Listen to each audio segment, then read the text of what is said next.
Hold it, fellas. I'm afraid you're just too darn loud. Next, please. It's crunch time for playoff hopefuls in Week 12. With only 2 teams definitely in the playoffs and 2 teams definitely out, 6 hopefuls put their best feet forward in the penultimate regular season game. Let's see how the Warriors of the Wiregrass fared. Never give up, never surrender. First up, first place Bald Eagles versus Toppers. I like your style, young man, so I'm going to propose you a proposition. While everyone was wondering about Adrian Peterson, the great Baldwin said, "Give me a quarterback and a kicker and I'll beat these guys." True enough, since Toppers' top scorer was his kicker with only 13 points. The Toppers get topped in Week 12 by 50, 91-41. Corellia Blasters versus the Skinks. Rogers had a lion luncheon on Turkey Day, while Manning seemed overloaded with tryptophan, asleep at the wheel. Though the Skinks seemed anxious to catch up late Monday night, it was too late to hope for another Colston catch in the Big Easy. Well played and close, the Corellians win this one in the end, 108-103. Double Whoppers versus Dothan Bone Crushers. Early on, this matchup was a toss-up, going one way and then the other. You're not just telling us what we want to hear. No, sir, no way. 'Cause we just want to hear the truth.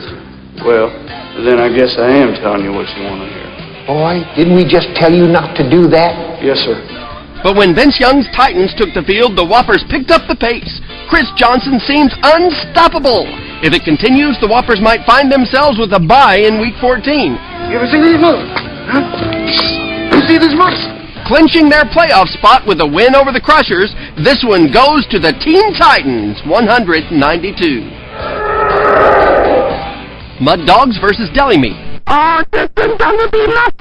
Confident in their performance in Week 3, Deli Meat seized an early lead in this important game for the Mud Dogs. Coach, I'd like to tackle him right now, please. Yes. Going into Monday night behind in points and facing a threat in Randy Moss, the Dogs were looking for high point totals from Drew Brees and an effective Saints defense against the New England passing game. They got both. Mud Dogs come closer to picking up a playoff spot in this 119-90-point win.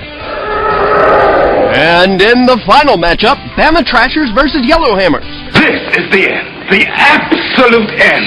Facing frustrations in recent weeks, the Yellowhammers meet their opponents with expectations of success in 2010. Go ahead, go right ahead and pick on me. With Green Bay's defense facing the Lions on Thursday and an amazing Antonio Gates game in San Diego, the Trashers rocked and rolled their way to victory with this week's high score in a final tally of 122-91.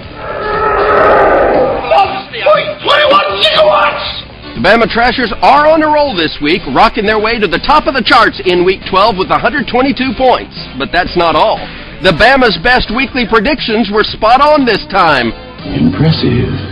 Most impressive. Congratulations, Kevin. And now for something completely different. Ashamed to show his face on Monday night was Toppers owner Wild Willie, who not only finds himself at the bottom of the league this week, but also beaten by the most points and posting the lowest score since the Skinks earned 41 in Week 9 of 2008. Oh, that's gonna hurt. The only team to ever score fewer points in Wiregrass Warriors history were suffering from radiation sickness due to their time at Farley. You're mocking me, aren't you?